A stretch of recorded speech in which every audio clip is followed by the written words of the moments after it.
Continuamos en este recetario. Héctor.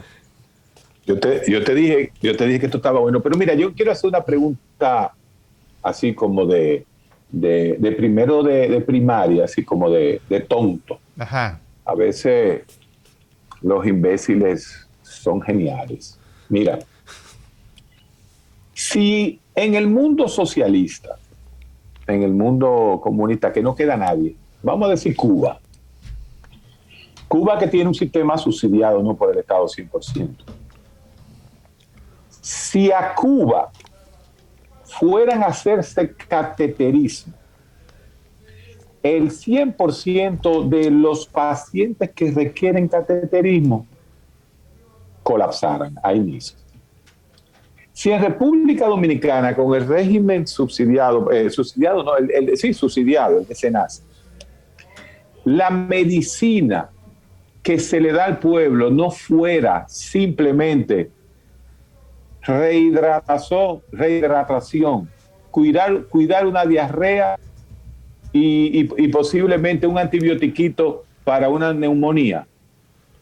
Y el 50% de los pacientes pobrecitos que necesitaran un cateterismo, o se le hiciera un cateterismo, a los 6 meses colapsaran, no la ARS ni la AFP, no, colapsara el gobierno.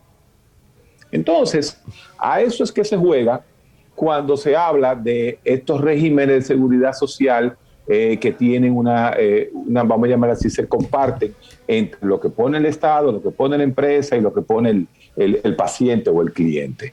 Entonces, esta es una realidad. Nadie puede pretender en el 2021 que a un seguro subsidiado de SENASA ese paciente termine recibiendo lo que la tecnología le puede ofrecer en el 2021. Entonces, ¿a dónde llegamos a equilibrar un poquito de tecnología con ese poquitín que paga un paciente del subsidiado? Porque 15,000 pesos al año, 20,000 pesos al año, un seguro de 30,000 pesos al año. Estamos hablando de $600. $600 cuesta un antibiótico. Una dosis de un antibiótico del 2021 cuesta $600. Entonces, ¿dónde se equilibra el sistema? Yo quiero saber cómo sobrevive el sistema. Bien, comprendo la línea de la pregunta y lo que podríamos decir es que hay que saber que el planteamiento tiene total validez, como no la va a tener. Pero las ARS, administradoras de riesgo de salud, no existen. Su función, como son los seguros en Estados Unidos, las ISAPRES en Chile, las EPS en Colombia, que son un desastre, no existen para equilibrar demanda y capacidad de carga del sistema de salud. Existen para lucrar. Existen para lucrar de manera, de nuevo, es un término, no es para menoscabar ni de manera peyorativa, de manera parasitaria, intermediando entre la población y el sistema de salud, que habría que preguntarse si es un sistema de salud, porque es un sistema de atención a la enfermedad, que es el último nivel de un sistema de salud. Porque muchísimos problemas de salud no se evitan ni se previenen en República Dominicana porque no tenemos el llamado suficiente primer nivel de atención, porque no es negocio tenerlo, porque el negocio es la enfermedad. O sea, porque de lo contrario tendríamos que pensar que los países sin ARS son países donde no hay equilibrio y hay un desbordamiento y un colapso permanente del sistema de salud, y eso tampoco sería cierto. Por otro lado, hay que decir, lo que estamos hablando es, por supuesto, hay múltiples mecanismos de equilibrio entre una cosa y otra. Lo terrible es que la población tenga los niveles de precariedad, de segregación y de exclusión en la salud, cuando este país, más allá de cómo se comporta, los dominicanos pagan la salud con sus impuestos generales, pagan por un sistema de salud. Luego, los dominicanos, todos, con sus impuestos también pagan un seguro específico, que es el famoso seguro subsidiado, que no es un regalo, la gente suda por él. Luego está lo que la gente tiene que pagar obligatoriamente, de su nómina si está empleado.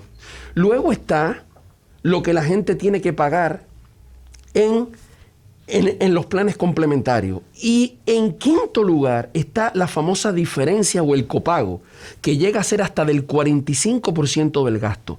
Ese es todo el gasto. La sociedad dominicana paga 5 veces por la salud, juntando un total de unos más de 200.000 millones de pesos al año para tener un sistema ultra precario, segregado y excluyente, con excelentes profesionales en los últimos años, con una gran tecnología de punta, pero con un sistema público desfinanciado, que ese sí que colapsa, muy precario, donde las personas no tienen derecho a la salud, no a que se equilibre la oferta y la demanda, sino se ve restringido su derecho a un paquete. Y ese paquete está en función de lo que la gente pueda pagar, de lo que la gente tenga y de las ganancias proyectadas que estas empresas quieren.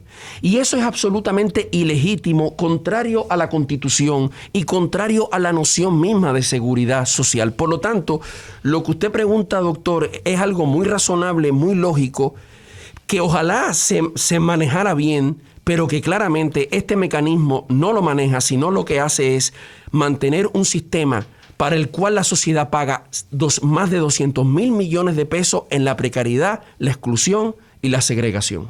Héctor, una cosa también que me gustaría agregar, Héctor. Escúchame que te interrumpa. Ok, es que muchas veces tú pagas tu seguro médico durante 20, 25 años y nunca lo usas. Y en el momento que tú envejeces y que necesitas el seguro médico, no consigue la cobertura que tú necesitas. Entonces, durante esos 25, 30 años, las aseguradoras fueron acumulando dinero, que es el dinero que tienen para usarlo en un futuro. Entonces, eso también es la forma de ellos acumular dinero para tratamientos futuros. Bueno, imagínate tú que ahora quieren subir a 73 años y el promedio de vida del dominicano es de 73, 76. Sí sabemos todo eso. Pero la realidad real es que ese señor que trabaja en Elías Piña como profesor, en un campo allá en Elías Piña como profesor de primaria, le da un dolor de pecho. Eso lo vive Amaury García todos los días con los cateterismos cerebrales que él hace. Pero la realidad real es que en un país tercermundista como este, al profesor que le da un dolor de pecho allá en Elías Piña, dije la Estrelleta, qué sé yo, por allá, feísimo, le da un dolor de pecho, nunca NUNCA va a llegar ese paciente a una unidad de cateterismo, porque las unidades de cateterismo están aquí en Santo Domingo, y en lo que el paciente llega a la clínica. El médico no tiene ni un electrocardiograma para ver que la cura invirtió. Pero lo peor de todo no es eso, Héctor, porque no hay que irse a Elías Piña. El que hace un evento cerebrovascular o cardiovascular en La Cañita y lo llevan a un centro de salud del barrio, ahí nació Eladio Hernández, en La Cañita. Debería volver, oye, porque jamás ha vuelto a La Cañita. Esa persona, él tiene familiares. Óyeme, esa persona tiene cuatro hermanos allá. Sí, estaría por verse eso. Entonces, mire, esa persona no tiene la posibilidad de recibir atención oportuna porque aquí estamos desarticulados. Aquí el sistema de la atención primaria es un sofisma. Aquí se habla y se habla y se habla y nadie entiende porque definitivamente no tiene sentido desde el punto de vista de ganancia para este sistema económico que se ha montado. ¿Entiendes? O sea, no solamente el que vive a 260 kilómetros, es el que vive. Aquí nosotros estamos hablando de hospitales, de mega hospitales, de mega estructuras, cuando deberíamos estar hablando de cómo un sistema de salud es funcional desde el punto de vista económico, científicamente comprobado y socialmente aceptado, que es la atención primaria, pero eso no es negocio. ¿Por qué razón la atención primaria, Matías Bosch, no ha arrancado en la República Dominicana? Y tenemos experiencia. O sea, ya aquí se han hecho polos, se han hecho pilotos. Se hizo en Monteplata, se hizo en Barahona, se hizo en la región 3. O sea, ¿y por qué razón no se echa a andar.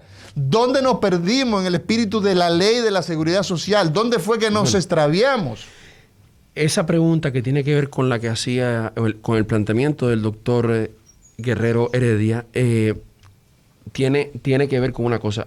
Primero, nos perdimos en la discusión de la ley de seguridad social desde el minuto en que se fabricó un paquete de comida rápida en el que supuestamente se estaba discutiendo de una ley de seguridad social y se estaba discutiendo de lo que un ex vicepresidente de la República en el año 98, que estaba participando en esas discusiones, dijo: esto no es seguridad social, esto es negocio seguro. ¿Eso fue Jaime? El ex vicepresidente Rafael Alburquerque, en ese momento ministro de Trabajo. Era ministro de Trabajo. Secretario de Estado de Trabajo en ese momento. Esto es negocio seguro. ¿Por qué? O sea, esa fue la declaración antes de que la ley se adoptara, ¿no? Pero miremos la experiencia colombiana, miremos la experiencia chilena. ¿Cuál fue uno de los temas en el tapete en Estados Unidos? ¿Cuál ha sido uno de los tapetes? Que esa sociedad, una sociedad que dedica el 16% del PIB a la salud, tiene un sistema de salud que a la mayoría de la población que no puede pagar la trata como caña para el ingenio. Es decir, este sistema es un sistema fallido y nosotros le hemos puesto un nombre. Esto es corrupción legalizada. ¿En qué sentido corrupción? Cuando usted tiene una institución con un nombre que debe cumplir con un derecho que está en la Constitución, la sociedad le entrega cientos de miles de millones de pesos y eso se utiliza para un fin diferente, no solamente porque produce ganancias, sino porque no cumple la finalidad de proteger a la población. Y luego por otras cosas que no sé si hay una pausa en este momento, que tienen que ver. Por ejemplo, junto con este sistema que es en esencia un sistema que centra su atención en la ganancia, que siempre decimos, está muy bien la ganancia privada y la actividad privada. Lo terrible es cuando... Pero lo malo es que te niega servicio para obtener ganancias. Vamos a decirlo claro. O sea, el problema de un negocio no es que gane. No. El problema de ese negocio es que ese negocio tiene ganancias por más de 3,000 millones en un año donde todo el mundo se fue prácticamente a la quiebra. Exacto. Donde cerramos más de 12,000, decía, 12,000 centros que cotizaban. Entonces, ¿qué se puede hacer? ¿Cuál es la ruta que tenemos en la República Dominicana? Fíjate. Matías Bosch, en esa situación que ya tiene 20 años gravitando en la República Dominicana. El recetario. Vamos con el recetario del doctor Guerrero Heredia. Y hoy estamos con el señor Matías Bosch, escuchando todos esos análisis importantes y todo ese experticio en cuanto a la seguridad social, en cuanto a las ARS y sobre todo en cuanto a la injusticia que hay entre los egresos y egresos, porque como estábamos hablando fuera de cámara, señor Matías Bosch, no es que el problema Matías, ¿me puedes decir Matías, por favor? El problema no es que las ARS ganan mucho dinero.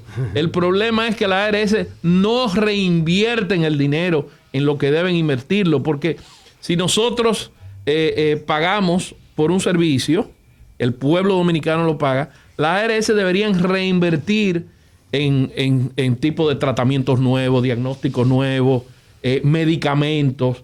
Yo pienso que parte del problema es ese, porque si ellos reinvirtieran ese dinero, la población estuviera cubierta desde el punto de vista de salud. Por eso te hago la pregunta que Amaury antes de la pausa te dijo, ¿cuáles son los caminos para nosotros seguir y en un futuro poder mejorar el sistema? Perfecto. Mira, tenemos problemas que son directamente de ilegalidades.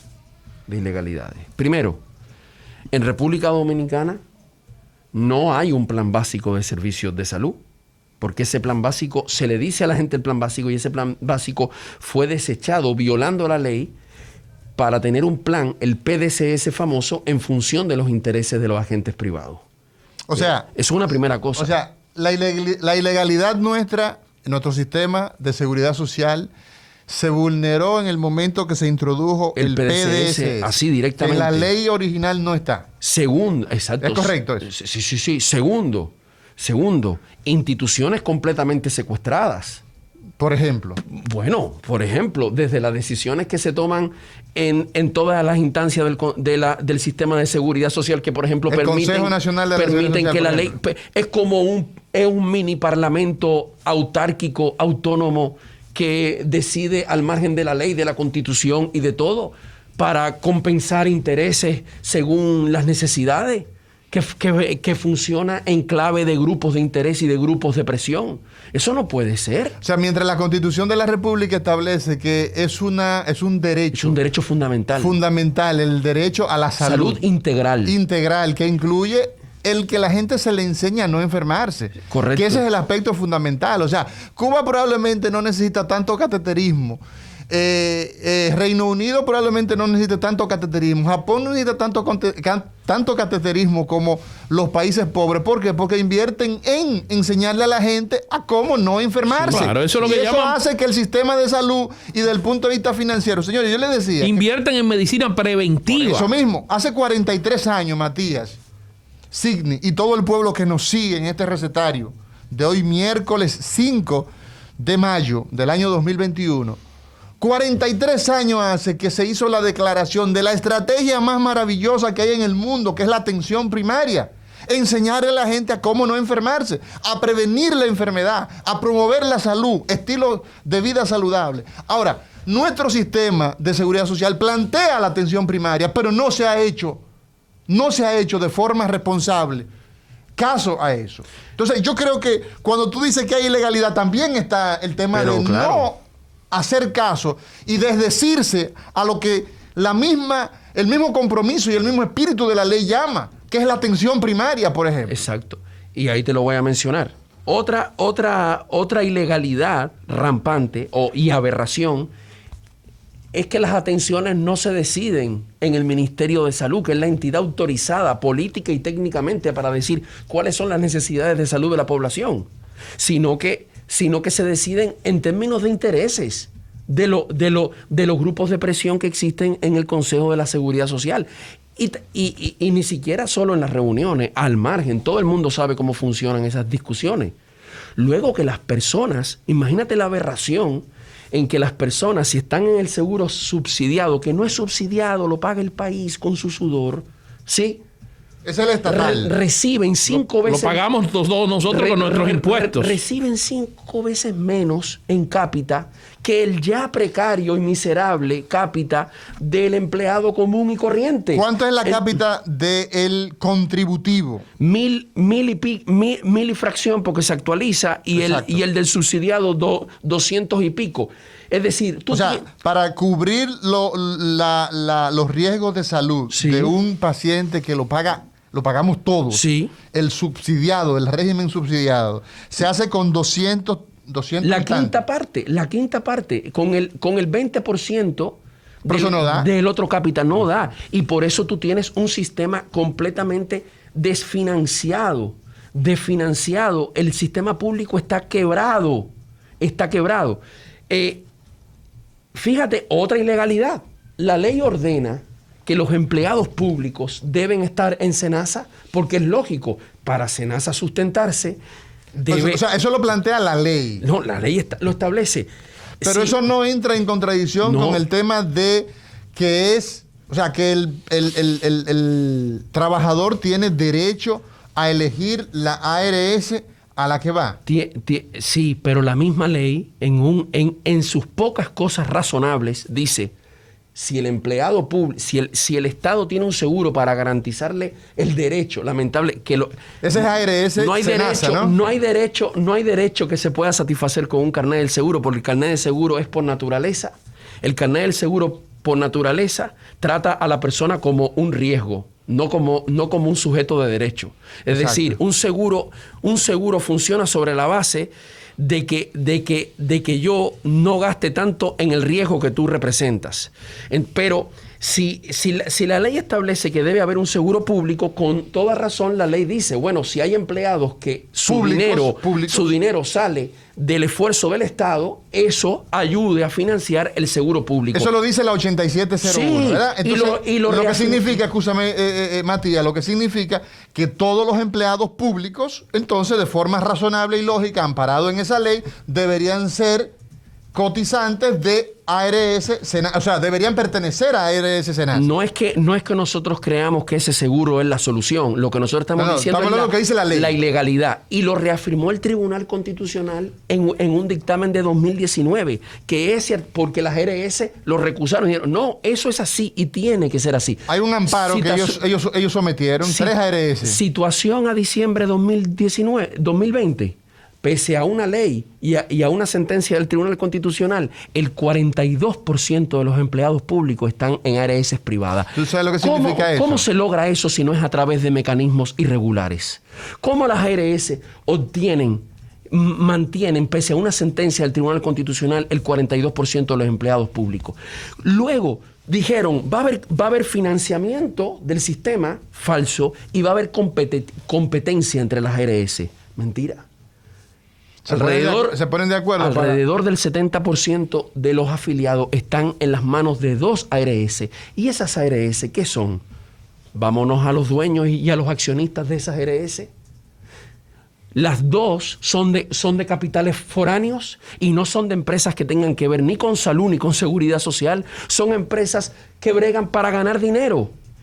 ¿Cómo? O sea, la salud de los dominicanos y las dominicanas en un 70% de sus afiliados a los seguros privados está en manos de empresas que no son del sector salud y que ni siquiera son dominicanas. O sea, la vocación... Que lo que pasa en este país no importa. La vocación básicamente es ganancia. Ganar dinero. Es capital. O sea, como si fuera un seguro de finca, como si fuera el seguro de un carro. Por eso es que cuando usted tiene que salir a pedirle a un político o llamar a un programa, ¿sí?, o hacer un serrucho en su trabajo porque no tiene para la operación del corazón de su hijo, cuando no tiene para el cateterismo, cuando no tiene para salvarle la vida o para hacerle la diálisis a su tía, eso no es porque no hay dinero. Eso es porque este sistema es ilegal. Le ha abandonado y este sistema se ha puesto en función de que unas pocas empresas que ni siquiera son de este país y ni siquiera son del sector salud se llenen de dinero del esfuerzo de esta sociedad. Y te digo otra ilegalidad más que tiene que ver estructuralmente con este problema. La Ley 0112 de Estrategia Nacional de Desarrollo dice que el Estado dominicano a 2020 tendría que estar dedicando el 4% del PIB a la salud. Nosotros andamos a un 2%. ¿Cómo tú vas a tener esa atención primaria que tú señalas? Ese primer nivel de atención que prevenga, que vacune, que eduque, que garantice que las personas no vivan al lado de una fuente de contaminación. De una fuente de contaminación. Como un río, una cañada. ¿Verdad? De una cañada contaminada, el dengue, la difteria, la malaria. ¿Cómo tú haces si el Estado, en vez de estar cumpliendo la ley y destinar el 4% del PIB para la salud, solo destina el 2.2%? Es la misma situación de la educación por la que este pueblo salió a luchar. Lo que está sufriendo esta sociedad, y no es la gente más pobre, entre comillas, no. Es el 99% de la gente. Entonces, aún con un plan, lo que está sufriendo no es porque no hay dinero, ni es porque ese es el destino, ni esa es la mala suerte. Es porque el Estado no cumple su papel. No financia el sistema de salud, no lo cuida, no lo protege, no es una prioridad. ¿Cuál es la ruta? No cumple la Constitución. Entonces y es un problema económico. Como un negocio a quienes lucran sin ni siquiera resolver un solo problema de la salud. Solo porque les dieron el privilegio de que la gente le tenga que entregar su dinero todos los meses para ellos lucrarse. Y ahí entonces tenemos que la ARS estatal, Senasa por ejemplo, mientras las AFP y las ARS cierran el año 2020, un año funesto financieramente para todo el mundo, la República Dominicana cierra en positivo sobre 3.000 millones, pero y a la gente Senasa cierra en rojo todos los años. Y a la gente diciéndole que solamente se le puede cubrir una prueba, cuando fue la propia gente, la que pagó más de 1.000 millones de pesos por esas pruebas. ¿Cuál es la ruta? No quisieron Matías, ¿cuál es la ruta para salir de estos entuertos? Porque el gasto de bolsillo, que es lo que el doctor Amaury García tiene que solicitarle al paciente para intervenir una enfermedad que él puede tratar porque el seguro no le cubre. Entonces el paciente tiene que sacar de los bolsillos y decirle al doctor, mire doctor, ahí está lo que cuestan sus honorarios, sus servicios de trabajo. Eso se llama gasto de bolsillo, que se supone que en el tiempo, esa a 20 era años... la otra promesa. Exacto. Esa era la otra promesa. Se va a acabar el gasto de bolsillo. Ha aumentado. Claro que sí. Ha aumentado. ¿Y cómo no? Y hay mucha gente, por ejemplo, que cuando ya sus años dorados, por ejemplo, cuando ya se va a la pensión, entonces las ARS no lo afilian, no lo reciben. Amaury, pero hay otro tema también. ¿Por qué ha aumentado el gasto de bolsillo? Porque las ARS tienen las mismas tarifas a los médicos de hace 15 o 20 años.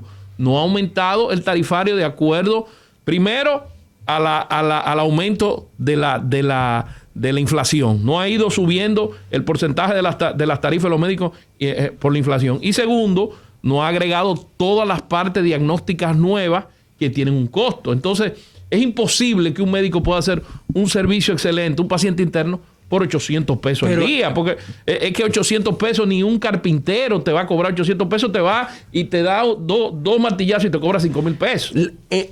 Piense la gente, y todavía el Estado no le ha pagado todo lo que ellas van a cobrar por haber mantenido por los famosos excesos de internamiento, ¿sí?